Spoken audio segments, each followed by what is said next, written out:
അധികം ശ്രീരാമഭക്തനായ ഹനുമാന് ഈ കുങ്കുമത്തിനോട് ഇത്രയും പ്രിയം വരാനുള്ള കാരണത്തിൻ്റെ കഥയാണ് പറയാൻ പോകുന്നത്. ഒരു ദിവസം സീതാദേവി കുളി കഴിഞ്ഞ് വന്ന് പൊട്ട് തൊട്ടപ്പോൾ ഈ സിന്ദൂര രേഖയിൽ കുങ്കുമം തൊടുന്നതുണ്ട്. അപ്പോൾ ഈ മൂപ്പർക്ക് ഇതൊന്നും അറിയില്ലല്ലോ. അപ്പോൾ അമ്മ എന്തിനാ ഈ ഇവിടെ കുങ്കുമം തൊടുന്നതെന്ന് ചോദിച്ചു.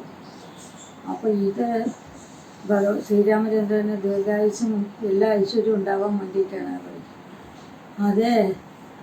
അപ്പോൾ അമ്മ ഈ ഇത്ര കുങ്കുമം വെച്ചിട്ട് ഭഗവാൻ ഇത്ര ഇതുണ്ടെങ്കിൽ അവിടെയുള്ള കുങ്കുമം മുഴുവൻ എടുത്ത് ആരാധിക്കും.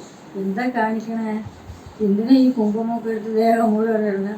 എൻ്റെ സ്വാമിക്ക് ദീർഘായുസ്സും ഐശ്വര്യം ഉണ്ടാവാൻ വേണ്ടിയിട്ടേ ഞാൻ അങ്ങനെ കുങ്കുമം ഉണ്ടാവുകയെന്ന് പറയും. നിന്നെപ്പോലൊരു ഭക്തനെ ലോകത്ത് കാണാൻ കിട്ടില്ല. ഈ ഭൂമിയിൽ ഇങ്ങനൊരു രാമഭക്തൻ ഇല്ല. ഞാനൊരു നുള്ളു കുങ്കുമം എൻ്റെ സിന്ദൂര രേഖയിൽ വെച്ചത് രാമനെ നല്ലതിനാണെന്ന് പറഞ്ഞപ്പോൾ നിനക്ക് ഇങ്ങനെയൊക്കെ ചെയ്യാൻ തോന്നിയില്ലേ? നിനക്ക് എല്ലാ ഭോഗങ്ങളും സ്വയം ഉണ്ടാവട്ടെ, നിനക്ക് ഒന്നിനും ഒരു ബുദ്ധിമുട്ട് എവിടെ പോയാലും ഉണ്ടാവില്ല. നീ ലോകത്തേക്ക് വെച്ച് ഏറ്റവും വലിയ ഭക്തനും വിശ്വാസമുള്ള ഒരു ദൂതനും എല്ലാം ആണെന്ന് നീ തെളിയിച്ച ആളാണ്.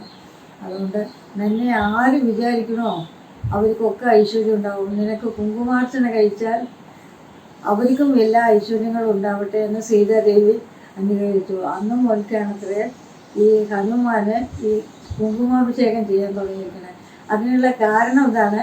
സീതാദേവി സിന്ദൂര രേഖയിൽ ഇങ്ങനെ കുങ്കുമം വെക്കണ കണ്ടത് കൊണ്ടാണ്. ഒരിത്തിരി കുങ്കുമം വെച്ചിട്ട് ഇങ്ങനെയാണെങ്കിൽ ദേഹം മുഴുവൻ കുങ്കുമം വെച്ചാൽ എത്ര കിട്ടുന്ന മൂപ്പര് വിചാരിച്ചു. അപ്പോൾ ഹനുമാൻ്റെ നിഷ്കളങ്കമായ ഭക്തി, സ്നേഹവും വിശ്വാസവും. അപ്പോൾ ഈ എത്ര രഘുനാഥ കീർത്തനം തത്ര തത്ര കൃത മസ്തകാഞ്ജലിയും ബാഷ്പവാരി പരിപൂർണലോചനം മാരുതിയും നമത രാക്ഷസാന്തകം. രാമാന്ന് എവിടെ വിളിക്കണോ മൂപ്പർ അവിടെ എത്തും.